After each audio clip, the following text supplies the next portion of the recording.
بس 20 بچوں کی گنجائش ہے. جو احباب داخلہ کروانا چاہتے ہیں وہ ہمارے جو ہے مسجد کے جو مدن صاحب وغیرہ ہیں، دانش صاحب وغیرہ سے جو ہے نام لکھا دیں تو جو ہے بچوں کا انٹری ہو جائے گا. یہ ایک بات، یہ صبح سے شام تک پڑھنے والے بچوں کی ہے.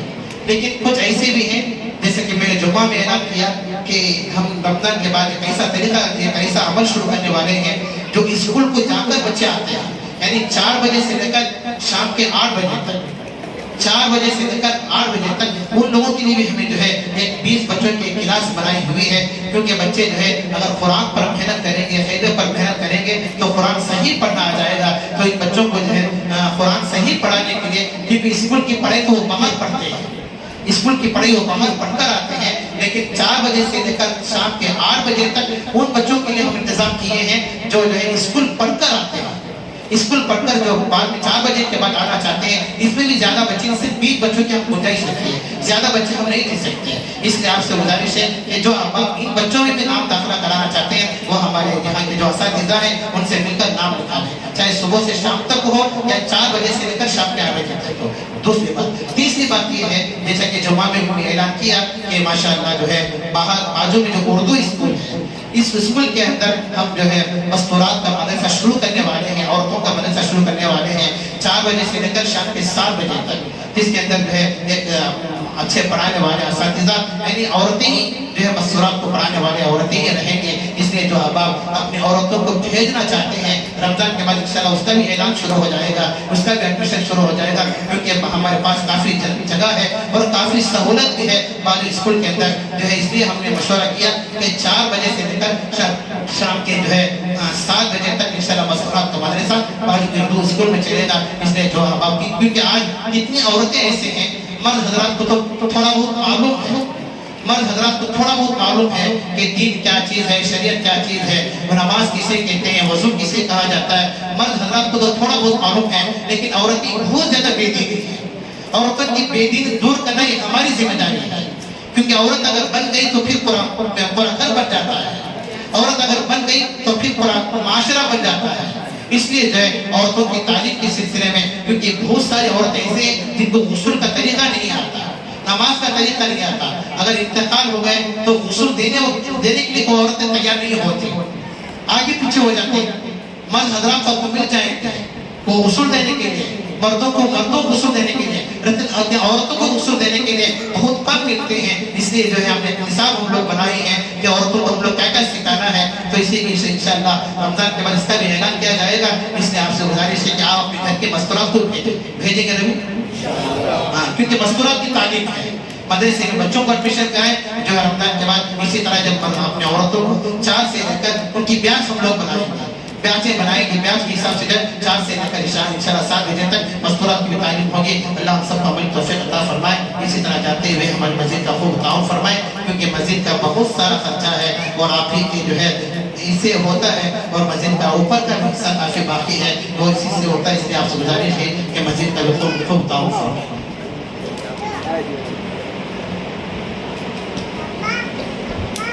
اسی طرح جیسے کہ پہلے بھی اعلان کیا گیا کہ جیسے کہ سحری کا بھی انتظام، بار سحری کا لفظ تو آپ کے سامنے 3 بار بول چکا ہوں، نہیں بولیں ہے نا، سحری کر جائے گا 3-4 بار آپ کے سامنے بول چکا ہوں. سحری میں جو ہے سحری کا انتظام ہے. اسی طرح ذمہ داروں کی طرف سے جو ہے چائے کا انتظام ہے، اور اسی طرح جو ہے دودھ وغیرہ حلیر کا بھی انتظام ہے. جو اس لیے انتظام کر رہے ہیں تاکہ آپ جو ہے باہر نہ پھیلیں، مسجد کے اندر رہیں. اس لیے دعا کے بعد جو ہے اپنی چیزیں اپنی چیزوں سے فارغ ہو کر اور وضو وغیرہ سے فارغ ہو کر پھر اپنے کام میں لگتے ہیں. اللہ ہم سب کا متفق عطا فرمائے. تو شروع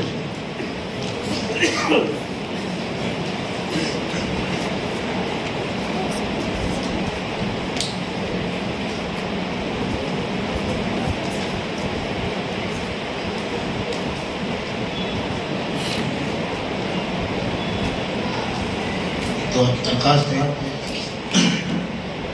حسنہ بانو ایک عورت ہے، ان کی طبیعت بہت زیادہ خراب ہے. دعا کریں اللہ صحت اور شفا عطا فرمائے. کینسر کے مرض کے اندر مبتلا ہے. اسی طرح جو ہے مرحوم جمیلہ دعا کریں کہ اللہ صحت اور شفا عطا فرمائے، اللہ ان کی مغفرت فرمائے. اور اسی طرح جو ہے حبیب اللہ صاحب دعا کریں کہ اللہ تبارک و تعالیٰ ان کی مغفرت فرمائے، ان کی دعا کو صبر عطا فرمائے. بسم الله الرحمن الرحيم اللهم لك الحمد ولك الشكر يا الله اللهم لك الحمد كله ولك الشكر كله ولك الخير كله ولك الثناء كله بيدك الخير إنك على كل شيء قدير ربنا آتنا في الدنيا حسنة وفي الآخرة حسنة وقنا عذاب النار ربنا لا تجعلنا فتنة للقوم الظالمين ونجنا برحمتك من القوم الكافرين اللهم اهدنا واهد بنا واهد الناس جميعا واجعلنا سببا لمن اهتدى يا رب العالمين اللهم اكفني بحلالك عن حرامك واغنني بفضلك عما سواك اے اللہ ہم سب کے گناہوں کو معاف فرما اے اللہ ہمیشہ گنہگار ہیں سیاہکار ہیں اے اللہ مجرم ہیں اے اللہ ہمارا کے اندھیرے میں دن کے اجالے میں اللہ ہم نے گناہ کیا ہے اے اللہ گناہ کو گناہ سمجھ کر بھی اللہ ہم نے گناہ کیا انجانے میں بھی اللہ ہم نے گناہ کیا ہے اے اللہ تو ہمارے تمام چھوٹے بڑے گناہوں کو معاف فرما اے اللہ ہمارے والدین کے اساتذہ کرام کے دوست احباب کے رشتہ داروں کے چھوٹوں کے بڑوں کے مردوں کے عورتوں کے اے اللہ تمام کے گناہوں کو معاف فرما اے اللہ امت کے حال پر رحم فرما اے اللہ امت کے ساتھ عفو و درگزر کا معاملہ فرما امت کے ساتھ خیر کا معاملہ فرما اے اللہ پریشان حال لوگوں کے پریشانوں کو دور فرما اے اللہ بیماروں کو صحت عطا فرما تندرستی عطا فرما طاقت عطا فرما اے اللہ آج جو بھی جہاں بھی بیمار ہیں تمام کو صحت و شفا عطا فرما اے اللہ تو عافیت والا معاملہ فرما اے اللہ خیر کا معاملہ فرما اے اللہ مسلمان عورتوں کی عزت کے اللہ تو حفاظت فرما مسلمان عورتوں کی ایمان کے اللہ تو حفاظت فرما اے اللہ غیروں کے جال میں پھنسنے سے اللہ پوری حفاظت فرما اے اللہ تیرے نبی نے فرمایا کہ آخر زمانے میں کیسی امت پیدا ہو آخر میں کیسا زمانہ آئے گا کہ ایمان بچانا مشکل ہو جائے گا اے اللہ آج یہی زمانہ چل رہا ہے کہ اللہ ایمان کو بچانا مشکل ہے اے اللہ چاروں طرف سے ایمان پر حملے ہو رہے ہیں اے اللہ چاروں طرف سے ایمان پر ڈاکے ہو رہے ہیں اے اللہ ایمان کا خطرہ ہے اے اللہ تو ہم سب کی ایمان کی حفاظت فرما اے اللہ ہم سب کی ایمان کی حفاظت فرما اے اللہ کلمے والی موت نصیب فرما اے اللہ کلمے والی موت نصیب فرما اے اللہ تیرے نبی نے فرمایا کہ یہ زمانہ ایسا آئے گا کہ لوگ کریں گے صبح ایمان کی حالت میں شام ہوتے ہوتے کافر ہو جائیں گے شام کریں گے ایمان کی حالت میں صبح ہوتے ہوتے کافر ہو جائیں گے اور اپنے ایمان کو دنیا کی سامان کے خاطر اپنے ایمان کو بیچ دیں گے اے اللہ یہی زمانہ آج چل رہا ہے اے اللہ ہم سب کی حفاظت فرما اے اللہ ہماری ایمان کی حفاظت فرما ہمارے بچوں کی ایمان کی حفاظت فرما اے اللہ خاندان والوں کی ایمان کی حفاظت فرما رشتہ داروں کی ایمان کی حفاظت فرما اے اللہ محلے والوں کی ایمان کی حفاظت فرما بڑوں کی چھوٹوں کی ایمان کی حفاظت فرما اے اللہ دارالعلوم دیوبند کے اندر آخری دور سبق میں آخری درس میں اللہ حضرت سالم صاحب رحمۃ اللہ علیہ اللہ حضرت نے یہی کہا تھا کہ تم دنیا تعلق سے پڑھ کر جا رہے ہو لیکن ہم تم سے صرف یہی امید رکھتے ہیں کہ ہمارے حق میں یہی دعا کرو ہمارے حق میں یہی دعا کرو کہ ایمان پر خاتمہ ہو جائے اللہ اتنے بڑے اساتذہ اللہ جنہوں نے پوری زندگی اللہ دور حدیث پڑھانے میں گزار دی اللہ بخاری شریف پڑھانے میں گزار دی لیکن اللہ طلبہ کو یہی نصیحت کرتے ہیں آخر میں یہی نصیحت کرتے ہیں کہ تم سے یہی دعا کرنا کہ ایمان پر خاتمہ ہو جائے لیکن اے اللہ جب ان کا یہ حال ہے جب وہ لوگ یا قابل اتنا ڈرتے ہیں تو پھر ہمارا کیا حال ہے اے اللہ تو ہم سب کی ایمان کی حفاظت فرما ہم سب کی ایمان کی حفاظت فرما اے اللہ یہاں پر جتنے حاضرین ہیں ہر ایک کے دل کے اندر کوئی نہ کوئی مقصد تو ضرور ہے اے اللہ آپ بہتر جانتے ہیں کہ کس کے دل میں کیا ارادہ ہے اے اللہ تمام کے دلی جائے مقاصد کو پورا فرما اے اللہ تمام کے پریشانیوں کو دور فرما اے اللہ جتنی جماعتیں چل پھر کر کام کر رہے ہیں سب کے چلنے پھرنے کو اللہ تو قبول فرما اللہ سب کے چلنے پھرنے کو اللہ قبول فرما اے اللہ ہمیں بھی تیرے دین کی خدمت کے لیے دیر اور دور کے لیے اللہ تو قبول فرما اے اللہ مرتے دم تک اے اللہ دین کی خدمت کرتے رہے اللہ سے فیصلہ فرما اے اللہ تو چاہے یا نہ چاہے اے اللہ ہم چاہے یا نہ چاہے اے اللہ تو ہم جیسے لوگوں سے دین کی خدمت لے لیا تو ہمارا بیڑا پار ہو جائے گا ہمارا مسئلہ حل ہو جائے گا ہماری ضرورت پوری ہو جائے گی اے اللہ ہم سب کے حق میں خیر کا فیصلہ فرما اے اللہ عافیت والا معاملہ فرما اے اللہ بیماروں کو صحت اور تندرستی عطا فرما اے اللہ بڑوں کو چھوٹوں کو تمام کو صحت عطا فرما اے اللہ ابھی حال ہی میں حضرت رابع حسین صاحب نے اے اللہ جو حضرت کا انتقال ہوا ہے اے اللہ حضرت کی مغفرت فرما اے اللہ حضرت رابع صاحب اے اللہ ایک بہت بڑے عالم دین تھے عرب علماء ان کی بڑی عزت کیا کرتے تھے اے اللہ صدر جمعیت علماء تھے اے اللہ مسلم برتنہ بورڈ کے صدر تھے اے اللہ حضرت کی مغفرت فرما جتنے ہمارے اکابرین دنیا سے چلے گئے اے اللہ تو تمام کی مغفرت فرما تمام کی بار بار مغفرت فرما اے اللہ ہمیں بھی تیرے پاس ایک نہ دن آنا ہے آنے سے پہلے صحیح تیاری کرنے توفیق عطا فرما اے اللہ شیطان کے دھوکے میں آ کر گناہ کرنے سے اللہ پوری پوری حفاظت فرما اے اللہ ہم نے تو یہ سمجھا کہ دین اے اللہ صرف مسجد کے اندر دین ہے وہی اصل دین ہے مسجد باہر ہم بے وقوفوں کی طرح زندگی گزارتے ہیں شیطان کے دھوکے میں آ کر زندگی گزارتے ہیں اے اللہ ہماری زبان ناپاک ہے گندے ہو کر زندگی گزارتے ہیں ہمارا سب سے بڑا دھوکہ یہی ہے ہم نے یہی سمجھا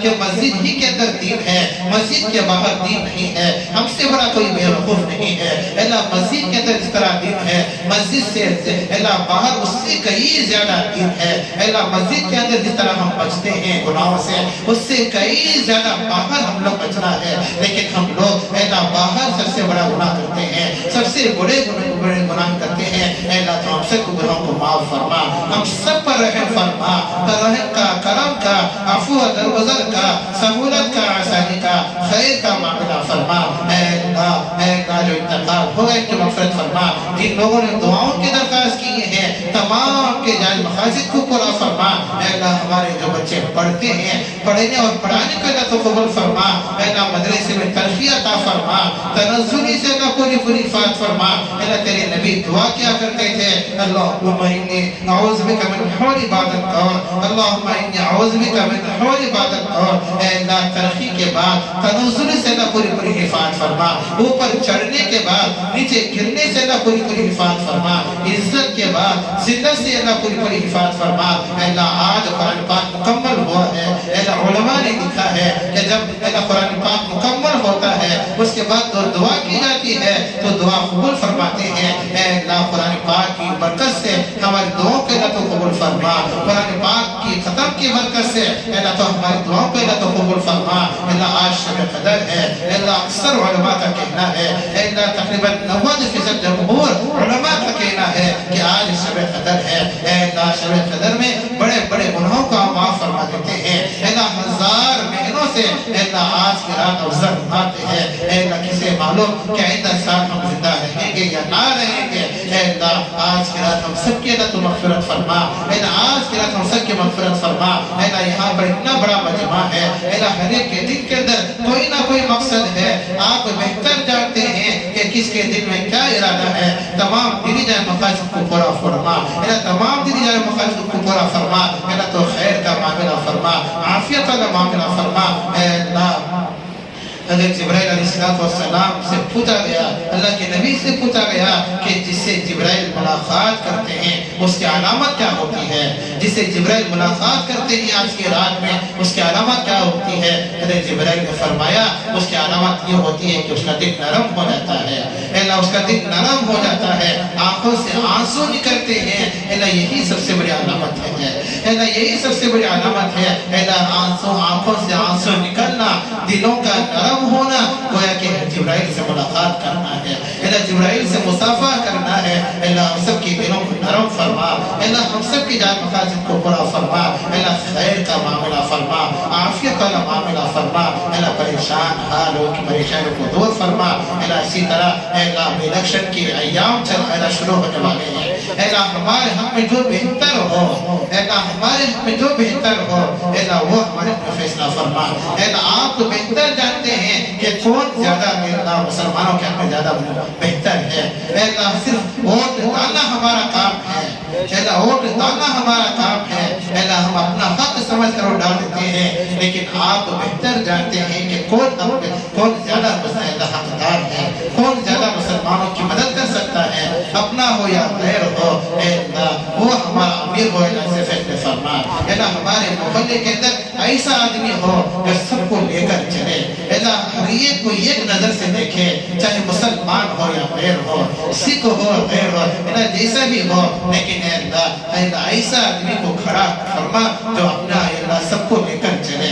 ایسے آدمی کا ہم انتخاب چاہتے ہیں۔ اے اللہ الیکشن کے ایام قریب ہیں، اے اللہ الیکشن کے ایام قریب ہیں، کہیں ایسا نہ ہو کہ ووٹ ڈالنے کے بعد نقصان اٹھانا پڑے، اے اللہ نقصان اٹھانا پڑے، ہماری مسجدوں کو خطرہ آ جائے، ہمارے مدارس کو خطرہ آ جائے، اے اللہ ہمارے مسلمان عورتوں کو خطرہ آ جائے، ہمارے مسلمانوں کے داڑھیوں پر خطرہ آ جائے، مسلمانوں کے لباس پر خطرہ آ جائے، کہ ایسا نہ ہو کہ ہم اے اللہ زندے اللہ ڈر کر زندگی گزاریں۔ اے اللہ اس سے پوری حفاظت فرما، ایسا رہبر ہو، اے اللہ ایسا بڑا ہو، ایسا بڑا آدمی ہمارے منتخب ہو جو ہمارے حق میں بہتر ہو۔ اب وہ کون ہو آپ بہتر جانتے ہیں، اے اللہ ہم سے زیادہ آپ بہتر جانتے ہیں، اے اللہ کس کے حق میں کیا فیصلہ کرنا ہے آپ بہتر جانتے ہیں۔ اے اللہ ہم سب کے حق میں خیر کے فیصلے فرما۔ اے اللہ جو کچھ اے اللہ ذمہ دار کوششیں کیے ہیں، اے اللہ اسی طرح مسجد کے جو بھی کرتے ہیں یا کرا رہے ہیں، ان تمام کوششوں کے اللہ تو قبول فرما، بہترین بدلہ دنیاوی میں آخرت میں بہترین سے بہترین بدلہ عطا فرما۔ اے اللہ ہمارے پڑھنے اور پڑھانے کو اللہ قبول فرما۔ اے اللہ 2 دن کے بعد عید الفطر آ رہی ہے، اے اللہ صحیح معنوں میں اس کا ادا کرنے کی توفیق عطا فرما۔ اے اللہ عافیت اللہ معاملہ فرما، اے اللہ خیر کا معاملہ فرما۔ اے اللہ ہر ایک کے دل کے اندر جو بھی مقصد ہے تمام دینی جائے مقاصد کو پورا فرما۔ اے اللہ جو کچھ کہا گیا کہنے والا بھی عمل کا محتاج ہے، سننے والے بھی عمل کے محتاج ہیں، کہنے سے سننے زیادہ عمل کی توفیق عطا فرما۔ اے اللہ ہم تو اپنی حساب کے مطابق مانگا ہے تو اپنی شان کے مطابق عطا فرما۔ جزا اللہ محمد اللہ صلی اللہ علیہ وسلم، الحمدللہ رب العالمین۔